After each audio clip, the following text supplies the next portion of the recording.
अस्सलाम वालेकुम, this is Shahbaz Ali and I welcome you all on my YouTube channel Shikar physics academy. तो कैसे हैं आप सब? उम्मीद है आप सब ठीक होंगे। जैसे कि आपको पता है हमारा जो है क्लास 9 से chapter number 4 turning effect of force जो है हमारा कंटिन्यू है और 3 लेक्चर जो है हमने ऑलरेडी जो है वो अपलोड कर दिए हैं। आज जो है लेक्चर नंबर 4 अपलोड करने वाले हैं। तो आज का लेक्चर है क्लास 9 से चैप्टर नंबर 4 से लेक्चर नंबर 4 है टॉर्क और मूवमेंट ऑफ फोर्स। टॉर्क या फिर मूवमेंट ऑफ फोर्स क्या होता है? टॉर्क एक जो है लैटिन जबान से लिया हुआ लफ्ज है टॉर्करी, जिसका मतलब ये रोटेशन। ठीक है, तो आपने अक्सर जो ये देखा होगा कि डेली लाइफ में आप बहुत जगह पे जो है टॉर्क इस्तेमाल करते हैं। जैसे आपको कभी टायर खोलना हो तो आपको क्या करना पड़ेगा, उसका जो है नट ओपन करना पड़ेगा with the help of spanner. ठीक है, आप देखते हैं जब इसको इलेक्ट्रिसिटी पास होती है फैन से तो ये रोटेट होता है। आपने घर पे देखा होगा कि मोटर जो है वो रोटेट होता है। तो हम कह सकते हैं इन सारी चीजों में जो है वो जो है टॉर्क प्रोड्यूस हो रहा है। बहुत सारी ऐसी चीजें जो कि डेली लाइफ में हम इस्तेमाल करते हैं। चलें हम जो है ब्रीफली डिस्कस करते हैं। तो डेफिनेशन से स्टार्ट करते हैं। डेफिनेशन कहती है the turning effect of force is called movement of force और torque. Turning effect of force मतलब ये कि जब बॉडी पे फोर्स लगे और बॉडी में टर्निंग इफेक्ट प्रोड्यूस हो जाए तो उसको बोलते हैं torque.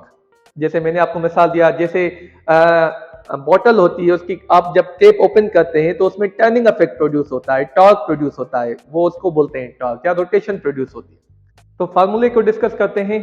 Torque is equal to force into moment arm. Force को हम F से डिनोट करते हैं, मोमेंट आर्म को L से डिनोट करते हैं और टॉर्क की सिंबल ये T है। तो फोर्स तो आपको पता है क्या होता है और मोमेंट आर्म क्या होती है। मोमेंट आर्म मालूम होने से पहले आपको दो और चीजें मालूम होने की जरूरत है। एक तो line of action of force, दूसरी एक्सिस ऑफ रोटेशन। चलें आपको समझाते हैं कि पूरा कॉन्सेप्ट होता क्या है और मोमेंट आर्म क्या होती है। अब यहाँ पे देखें मैंने एक डोर बनाया हुआ है। डोर में क्या होता है, जब आप फोर्स लगाते हैं तो उसमें क्या होता है, टर्निंग इफेक्ट प्रोड्यूस होता है। तो door is an example of torque. तो यहां पे देखें मैंने आपको बताया दो चीजें आपको मालूम होने की जरूरत है। एक तो एक्सिस ऑफ रोटेशन, दूसरी line of action of force. तो एक्सिस ऑफ रोटेशन क्या होती है, एक ऐसी लाइन होती है जिसके थ्रू जो है बॉडी जो है वो अराउंड जो है बॉडी रोटेट करती है। जैसे आपने कार का जो है टायर देखा होगा। कार का जो टायर का जो मिडिल पार्ट होता है उसे हम एक्सिल बोलते हैं। ठीक है, तो एक्सिल के अराउंड जो है बॉडी रोटेट करती है, तो उस एक्सिल को हम बोलते हैं axis of rotation of that tyre. यहां पे देखें कि ये लॉक है। ठीक है, ये लॉक है किसी डोर का। ये वाली जो साइड है, ये वाली जो लाइन है, इसे हम बोलते हैं एक्सिस ऑफ रोटेशन। क्यों? क्योंकि इस लाइन के थ्रू जो है, ये वाली लाइन है यहां से लेके यहां तक जो है, ठीक है, ये वाली जो लाइन है इसके थ्रू जो है बॉडी रोटेट करेगी, इसके अराउंड बॉडी रोटेट करेगी। इसी वजह से इस लाइन को हम बोलेंगे एक्सिस ऑफ रोटेशन। ठीक है, और ये वाली लाइन जो है जहां पे आप फोर्स लगाएंगे उसे हम बोलेंगे line of action of force. ठीक है, अब दोबारा रिपीट कर देता हूं आपके लिए। ये वाली लाइन है जिसके थ्रू या जिसके अराउंड बॉडी रोटेट करेगी, उसको हम बोलेंगे line of action, sorry, axis of rotation. ठीक है, और ये वाली लाइन जो है जहां पे आप फोर्स लगाएंगे उसे हम बोलेंगे line of action of force. अब इन दोनों के दरमियान जो डिस्टेंस है, ये वाला डिस्टेंस एक्सिस ऑफ रोटेशन और line of action of force, ये जो लाइन है, ये जो डिस्टेंस है, इसे हम बोलते हैं मोमेंट ऑफ इसे हम बोलते हैं मोमेंट आर्म। ठीक है, तो मोमेंट आर्म क्या हो गया, it is a perpendicular distance between axis of rotation and line of action of force.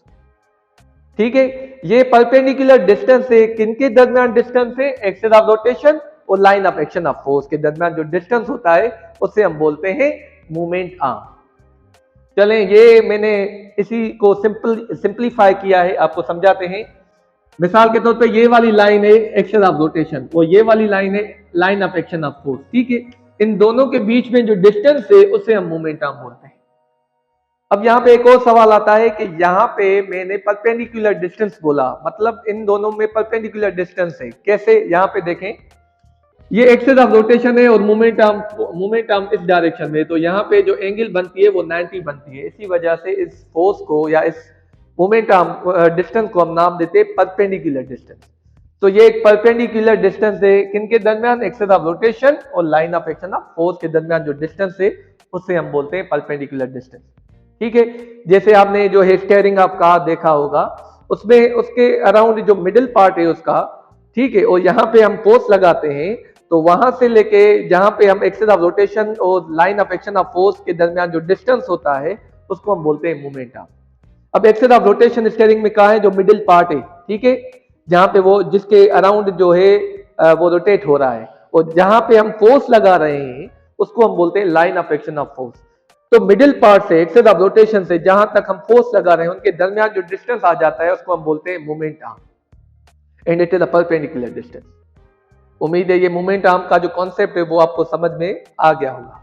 ठीक है, torque is a vector quantity, torque एक वेक्टर क्वांटिटी है and it SI unit is newton metre, और इसका जो एसआई यूनिट है, standard unit जो है वो न्यूटन मीटर है। वो कैसे, जो है यूनिट जो निकलता है आपको पता है वो फार्मूले से ही निकलता है। यहाँ पे आप देखें टॉर्क का फार्मूला है फोर्स इंटू मोमेंट आर्म, तो फोर्स का जो यूनिट है वो न्यूटन है, मोमेंट आर्म क्योंकि ये एक डिस्टेंस है तो इसका जो है यूनिट जो हो गया मीटर हो गया, तो इन दोनों को अगर कंबाइन करें तो इसका यूनिट बन जाता है न्यूटन मीटर। ठीक है, तो मोमेंट आर्म आपको जो है जितनी बढ़ाएंगे उतना ही टॉर्क बढ़ेगा। जैसे आपने देखा होगा कि अगर आपको बाइक का टायर ओपन करना है तो आप जो स्पेनर यूज करते हैं वो छोटा सा स्पेनर यूज करते हैं, पर जब आपको ट्रक का कोई टायर ओपन करना होता है तो आप बड़ा स्पेनर इस्तेमाल करते हैं। वो बड़े स्पिनर का मतलब ये होता है कि मतलब मोमेंट आर्म आप बढ़ा देते हैं, जब मोमेंट आर्म बढ़ा देते हैं तो टॉर्क भी ज्यादा प्रोड्यूस होता है। ठीक है, तो उम्मीद है आज का जो लेक्चर है टॉर्क और ये जो line of action of force, moment of force, इसके एग्जांपल्स आपको समझ में आए होंगे। फिर भी कोई कमी पेशी या क्वेरी रह गई तो आप कमेंट सेक्शन में पूछ सकते हैं। तो आपको पता है in the end of the video हम सवाल देते हैं और आप उनको पढ़ के जवाब देते हैं in the comment section. So similarly हमने कुछ सवाल दिए हैं, उनको पढ़ें, ऑब्जर्व करें और उनके जो जवाब हैं वो कमेंट सेक्शन में हमें जरूर दें। So take care till the next video, इंशाल्लाह will meet you in the next lecture. Thank you very much.